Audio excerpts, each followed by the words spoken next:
आप कहें तो मैं आपको सुनाऊं, ये कंजूस की कथा बहुत अच्छी है, सुनाऊं? और ये ऐसी कंजूस है कि कुछ पूछो ही नहीं। एक बुढ़िया माँ भयंकर कंजूस। एक गांव में एक बुढ़िया माँ रहती थी, बड़ी तगड़ी कंजूस, लेकिन एक अच्छाई थी उसमें। ओम नमः शिवाय, ओम नमः शिवाय, ओम नमः शिवाय, ओम नमः शिवाय, ओम नमः शिवाय, ओम नमः शिवाय, ओम नमः शिवाय, बोलो ओम नमः शिवाय। उसमें एक अच्छी बात थी, वो भगवान शिव का नाम बार बार उच्चारण करती रहती थी, बार बार उच्चारण करती रहती थी।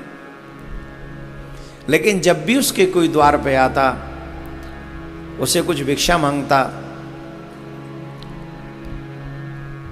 तो वो ये कह देती, चले जाओ, तुम्हें और कोई घर नहीं दिखता है क्या? और कहीं जाके मांगो, वहां मिल जाएगा, मेरे ही घर में आ जा। तो मैं तो शिव की परम भक्त हूं, मेरा तो कल्याण ही होगा, मैं किसी कुछ देने वाले नहीं, जाओ जाओ जाओ। कोई आ जाए, संत आ जाए, महात्मा आ जाए, कोई आ जाए, पर किसी को कुछ नहीं देती थी। कहने का मतलब है किसी की अच्छाई के चर्चे थे तो बुढ़िया माँ की कंजूसी के चर्चे थे पूरे गांव में। और गांव में ही नहीं, कंजूसी के चर्चे ऊपर तक थे, शिवलोक तक थे इस बुढ़िया माँ के। क्यों, नाम तो लेती थी शिव जी का, तो चर्चे बड़े हाई फाई थे, ऊपर तक, देवलोक तक, शिवलोक तक।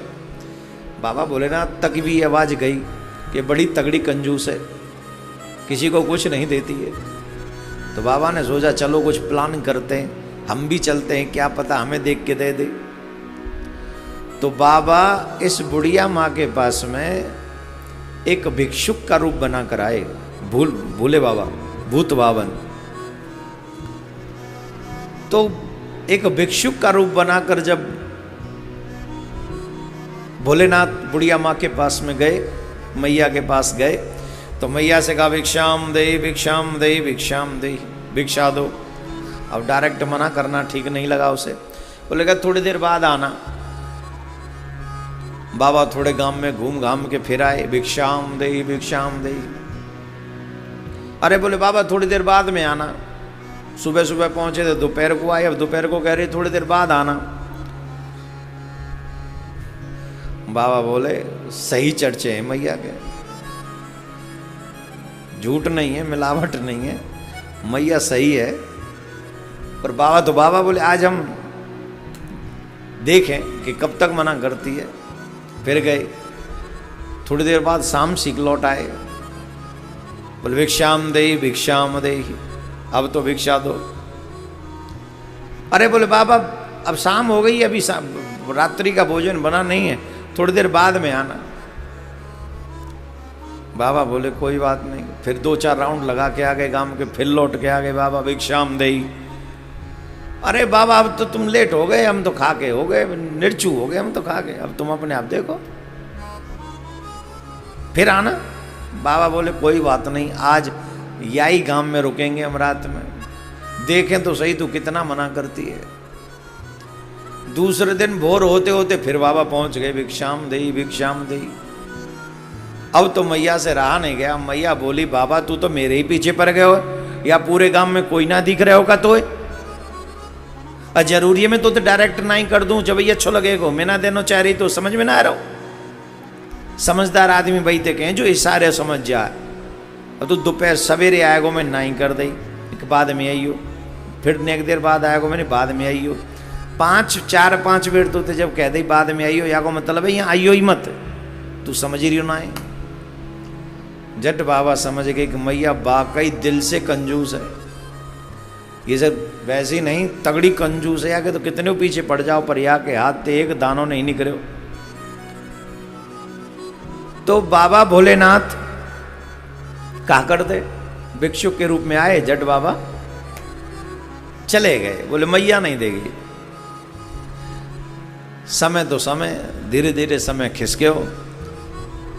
काउ गांव वाले ने कही मैया कछू तो काऊ दे दे कर, मरेगी तो नरक में जावेगी, तेरे हाथ से कछू ना छूटो। तो वो मैया कहो करे मैं मरूंगी तो शिवलोक जाऊंगी, कहूँ नहीं जाऊंगी मैं, इतना नाम जपते हूं मैं शिव जी को, ओम नमः शिवाय, ओम नमः शिवाय। सीधे शिवलोक जाऊंगी और कहूं नहीं जाऊंगी। गांव बारे में कहें तेरी मर्जी। अब वो समय भी आ गए हो जब बुढ़िया माँ को समय नजदीक आ गए हो, और जब समय नजदीक आयो तो बुढ़िया माँ को शिव के दूत नहीं दिखे, यम के दूत दिखे। अब तो यमराज के दूत जबरदस्ती फांस में बांध के वाकू काल फांस में खींच के ले जाए वे लगे। अरे तुम कौन हो, तुम कहाँ से आए गए? मुझे तो शिव के दूत ले भी आएंगे, मैंने तो बड़ो नाम जपे हो शिव जी को। तुम कौन हो, तुम कौन हो? गलती से आए गए? बोले गलती से ना आए, पूरे पढ़ लिख के आए। आज तेरो समय समाप्त है और तू शिवलोक ना जा रही, तू सीधे नरक चलेगी हमारे संग। जी का कहें तो मैंने इतना शिव जी को नाम जपे। वो बोले नाम जपे, नाम जपे के अलावा और कुछ करे हो तेने? तेने द्वार पे आए कितने अतिथि तेने निराश कर दिए। का हुआ तेने अपने हाथ से चपाती तक नहीं खवाई। चपाती छोड़, रोटी छोड़, अन्न को एक दानों तक तेन ना दियो। अब तो तू चलना पड़ेगा, चल हमारे संग, अब तो चलना ही पड़ेगा। अब बुढ़िया रोवे लगी, हाय हाय जिकावे हो। बोले भैया एक काम कर दो, दया नेक्स्ट इसी तो दया कर दो। बोले कहा? बोले तुम सांचे को मुँह नरक में ले जा रहे हो? बोले हाँ डेफिनेटली। बोले भैया एक काम करे, इतना शिव जी को नाम लियो है तो ने कितनी सी तो दया कर दे। बोले कितनी? बोले इतनी सी दया कर दे कि कम से कम ज़्यादा ना आए तो शिव जी के सामने तो ले चल लें, चाहे फिर नरक में ले चली हूँ। बाद में तो हम नरक में जाएंगे ही जाएंगे, पर एक काम कर देने कष्ट पाले कि हमें तू नेक्स्ट शिव जी के सामने तक ले चल। हाँ बोले ठीक है, अब इतना नाम तो जपे तो दया आएगी। बोल चलना है, मान नहीं तो लेके चल रहे। शिव जी के सामने ले जाके बुढ़िया अम्मा को खड़ो कर दियो। बोले ले कर ले शिव जी के दर्शन। और माँ शिव जी विराजमान, कर्पूर गौरम करुणावतारम संसार सारम भुजगेन्द्रहारम सदा वसंतम हृदयारविंदे भवम भवानी सहितम नमामि। भवम भवानी सहितम नमामि। मैया ने बाबा को दर्शन कियो। मैया के नेत्रन में आंसू आ गए, और जब आंसू आ गए तो मैया पूछने लगी, बाबा मैं नरक में जाऊंगी? शंकर भगवान बोले हाँ मैया तुझे नरक में ही जाना पड़ेगा। झट रो पड़ी, अरे बाबा मैंने तो तुम्हारो इतना नाम लियो, तुम वो नरक में भेजोगे? बोले हाँ हाँ बिल्कुल नरक में ही जाना पड़ेगा। अरे मैया नाम जपो, तो नाम जपवे वाले जीव को इतना तो कार्य होना चाहिए कि वो धर्म को आचरण करे। और धर्म को आचरण यह है कि जब कोई हमारे द्वार पे आवे तो हमें वाकू कछु दे के विदा करना चाहिए, नहीं तो हमारे जीवन के सबरे सुकृतन को वो ले जाए और अपने पापन को हमारे यहाँ छोड़ जाए। तुम्हारे द्वार पे इतनी बार लोग आए, तुमने काऊ को फूटो दानो नहीं दियो। और की तो बात छोड़ मैया, मैं खुद तेरे यहाँ आयो, तेने 5-7 चक्कर लगवाए, तेने मोह एक दानो नहीं दियो। बता अब मैं तो कैसे शिवलोक में राख लूं? इतनी कंजूस तू। नाग बन के बैठी है, तो पे कछु है नहीं, तेरे आगे बालक नहीं, तेरे बालकन को तेरी जो भी सामग्री है को भोगे वाला कोई नहीं, बाकी बादू इतनी कंजूसी।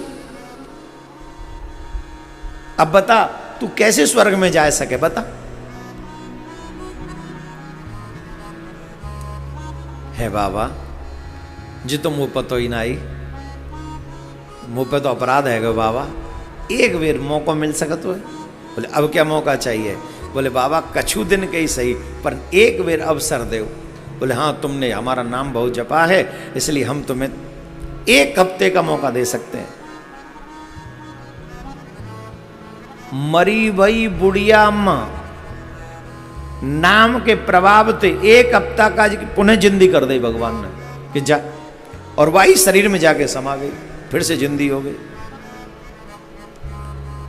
मरी हुई अम्मा फिर से जीवित हो गई नाम के प्रभाव से। बोले तुमने हमारा नाम जपा इसलिए हम तुम्हें 1 हफ्ते का मौका दे सकते हैं, अवसर दे सकते हैं। तो वो बुढ़िया अम्मा आई और वो शिव जी वाली सारी बात याद ही हुआ, सबरी बात, और आके फिरना बैठी मैया चैन थे, फिरना बैठी मैया चैन थे। फिर क्या करे हो? बोले काऊ है बुला, अब पहले आवे तो ना दे भाई, अब बुलावे पंडित जी ने, आओ महाराज मेरे यहाँ भोजन करो, खूब हलवा पूड़ी खवावे महाराज, कबू खीर खवावे, और जब कोई ना आवे तो बनाए बनाए के वहाँ भेज के आवे, का हुआ वस्त्र दे, का हुआ बर्तन दे, का हुआ अन्न दे, का हुआ जल दे। जल को बड़ा महात्मा है जेठ के महीना में, अन्न का दान बड़ा महत्वपूर्ण है, वस्त्रों का दान महत्वपूर्ण है, जो जो आपको चाहिए वो दान आपको करना चाहिए। तो मैया ने सब कछु दान कियो, चारपाई भी दान करी, बीजना भी दान करो, आजकल एसी पंखा दान करते हैं लोग, पहले बीजना करते थे, है ना, और पैरों में पहनने वाली चप्पलें भी दान में करी। जो जो वस्तु आवश्यकता होती है मैया ने 7 दिन चैन ते नहीं बैठी, रात में भी व्यवस्था करे तो सवेरे भोजन भंडारे करवावे। तीर्थ में गई 1-2 दिन तीर्थ में जाके भंडारे करवाए, खूब द्रव्य दक्षिणा बांटी, और 7वें दिन ओम नमः शिवाय, ओम नमः शिवाय यूँ कहती कहती मर गई, और जट शिवलोक में पहुंची, और शिवलोक में पहुंची और बाबा के सामने जाके ठाड़ी है गई। बोले बताओ बाबा अब का कहोगे, अब वो नरक में भेजोगे का? बोले ना मैया, तेने पिछलो पूरो जीवन को प्रयोग उतनो अच्छो नहीं कियो जितनो तेने ये आखिरी को 1 सप्ताह को प्रयोग कियो है। अब यह आखिरी के 1 सप्ताह के कारण तू हमेशा मेरे शिवलोक में ही वास करेगी। बोलो राधे राधे। नमः पार्वती पदे हर हर महादेव।